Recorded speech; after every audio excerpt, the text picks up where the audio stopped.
Video में हम बात करेंगे कि कॉन्स्टिट्यूशन क्या है और किस तरीके से सक्सेस जो है कॉन्स्टिट्यूशन का वो हम इंश्योर कर सकते हैं। तो सबसे पहले हम बात करेंगे कॉन्स्टिट्यूशन की।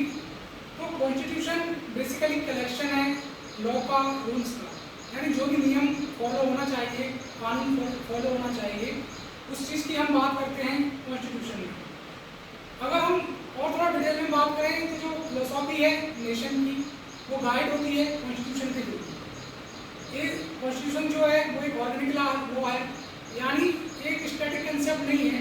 समय के साथ साथ चेंज होते रहता है। जो भी सोसाइटी की नीड है उस हिसाब से, जैसा कि हम जानते हैं कि कॉन्स्टिट्यूशनल अमेंडमेंट प्रपोज हुए, जैसे कि 106 कॉन्स्टिट्यूशनल अमेंडमेंट में नारी शक्ति बंधन अधिनियम आया, जिसमें 33% रिजर्वेशन वुमेन के लिए लोकसभा में लेजिस्लेटिव असेंबली में पास किया गया। और अगर हम बात करें तो जॉर्ज वाशिंगटन ने तो यहाँ तक कह दिया था कि कॉन्स्टिट्यूशन जो है वो एक गाइड बुक है और मैं उसको कभी अवॉइड नहीं कर सकता। अगर इंडिया के कॉन्टेक्स्ट में हम बात करें तो डॉक्टर भीमराव अम्बेडकर ने ये बोला कि जो भी टॉप लेयर है सॉइल की,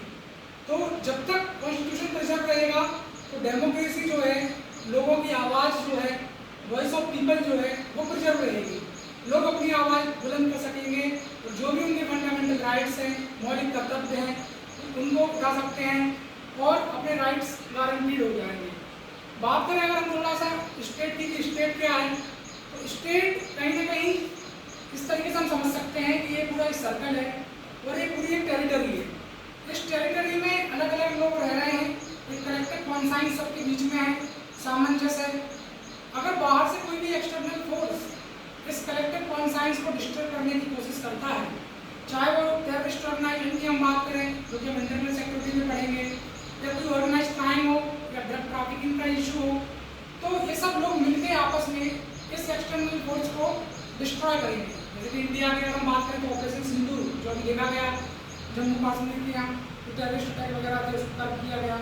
गवर्नमेंट के द्वारा, और लोग भी आपस में मिलकर इसको कर्व कर सकते हैं। तो कहीं कहीं स्टेट की डेफिनेशन है। थोड़ा सा हम आगे बात करें कॉन्स्टिट्यूशन की, तो हमारा जो कॉन्स्टिट्यूशन है वो पार्ट्स में डिवाइडेड है, पार्ट्स फर्दर आर्टिकल में डिवाइडेड है। जैसे पार्ट 1 की बात करें तो आर्टिकल 1 से 4 है, पार्ट 2 में आर्टिकल 5 to 11 सिटीजनशिप की बात की गई है, पार्ट 3 आर्टिकल 12 to आर्टिकल 35 जो कि फंडामेंटल राइट्स है, जो कि 16 कॉन्स्टिट्यूशन के आगे भीमराव अम्बेडकर जी ने बोला है। पार्ट 4 में directive principle of state policy है, जिसमें अलग अलग डायरेक्टिव प्रिंसिपल्स की हम बात करेंगे,